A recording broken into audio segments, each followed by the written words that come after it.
La chronique de Madi. Il faudra tout simplement apprendre à se connaître. Vous verrez que quelquefois, nous avons des enfants qui sont attirés à manger des cailloux, à manger de la craie.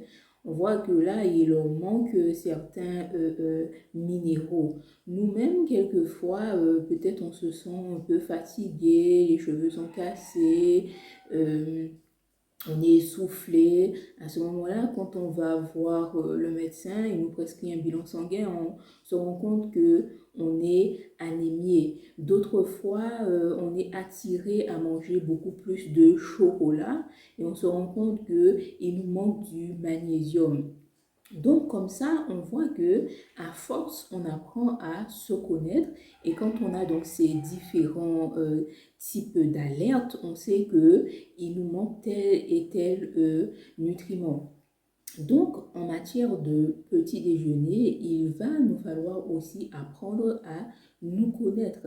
Certaines personnes ont besoin d'un petit déjeuner, d'autres n'en ont pas besoin, ne ressentent pas le besoin. Certaines personnes font 2 repas par jour, d'autres en font qu'un repas par jour et se portent bien. Donc en matière de petit déjeuner, déjà, ce qu'on va retenir, c'est que quelle est la qualité déjà du petit déjeuner si on en a besoin. Si on en a besoin, un petit déjeuner qui est trop sucré, on verra qu'on aura tendance dans la journée à ressentir une sensation de faim.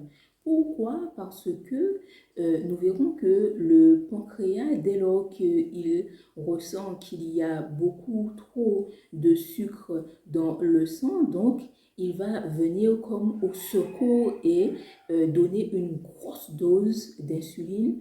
Et après, donc, on va se retrouver quelque temps après en hypoglycémie. Donc, on va ressentir comme si on était dans un malaise et on va aller donc retourner vers une nourriture sucrée. Donc, c'est un cercle vicieux.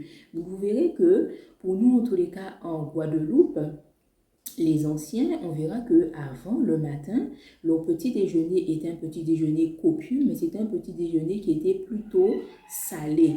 Certains anciens nous rappelaient qu'ils mangeaient des racines le matin, des racines, sardines, avec à côté des concombres, et c'était des gens, on voyait qu'ils marchaient à pied, ils ne manquaient pas d'énergie, c'était des bosseurs, des travailleurs.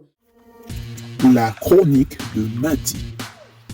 Certains ont tendance à nous dire de manger des céréales le matin, mais des céréales qui sont déjà transformées, qui sont très sucrées.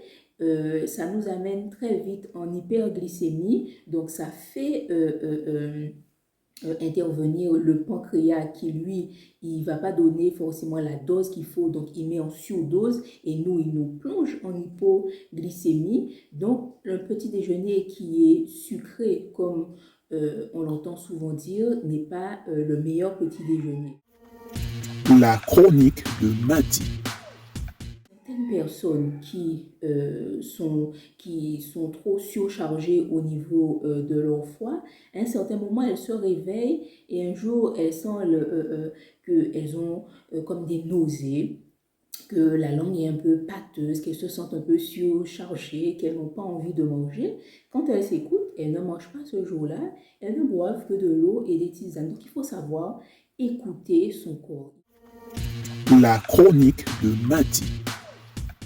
Écouter ce dont on a besoin. Il y a certaines personnes qui le matin n'ont pas envie de manger et qui tiennent jusqu'au déjeuner très bien. Donc ça leur permet à ce moment-là de faire un jeûne intermittent. Donc, depuis le dîner jusqu'au déjeuner. Donc, c'est pas mal en soi non plus. Donc, vous voyez, il faudra tout simplement apprendre à nous connaître afin de savoir est-ce que pour nous, le petit déjeuner est obligatoire ou pas. La chronique de Madi. Et je vous dis à bientôt.